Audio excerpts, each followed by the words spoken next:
Digital கையொப்பம் மற்றும் காகிதமற்ற ஆவண முறைமை தொடர்பான தெளிவுபடுத்தும் நிகழ்ச்சி திட்டம் கொழும்பில் நேற்று இடம்பெற்றது.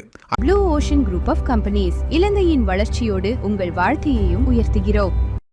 அரசாங்கத்தின் பொருளாதார மறுசீரமைப்புகள் மற்றும் அரச சேவை நவீனமயமாக்கல் வேலை திட்டத்தின் முக்கிய அங்கமாக அரச சேவை டிஜிட்டல் மயமாக்கலை துரிதப்படுத்தி காகிதமற்ற சுங்க ஆவண செயலாக்க முறைமையை அக்டோபர் 1 முதல் நடைமுறைப்படுத்த திட்டமிடப்பட்டுள்ளதாக ஜனாதிபதியின் செயலாளர் கலாநிதி நந்திக சனத் குமாநாயக்க தெரிவித்தார்.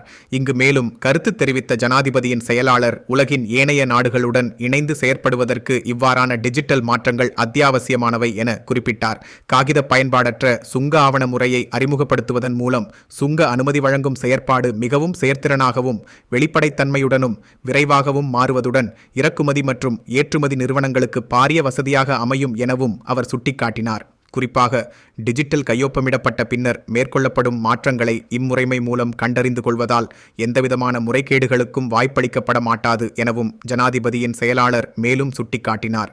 டிஜிட்டல் கையொப்பம் மற்றும் காகித பயன்பாடற்ற முறையை அறிமுகப்படுத்துவதன் மூலம் எவருக்கும் தொழில் இழப்பு ஏற்பட மாட்டாது என்றும் தொழிலின் தன்மை மாறினாலும் சுங்க அனுமதி முகவர்களின் தொழில்கள் பாதுகாக்கப்படும் என்றும் ஜனாதிபதியின் செயலாளர் இங்கு சுட்டிக்காட்டினார். ஒத்துழைப்பு கிடைக்குமாயின் எதிர்வரும் அக்டோபர் 1 இந்த புதிய முறையை வெற்றிகரமாக ஆரம்பிக்க முடியும் எனவும் அவர் மேலும் தெரிவித்தார்.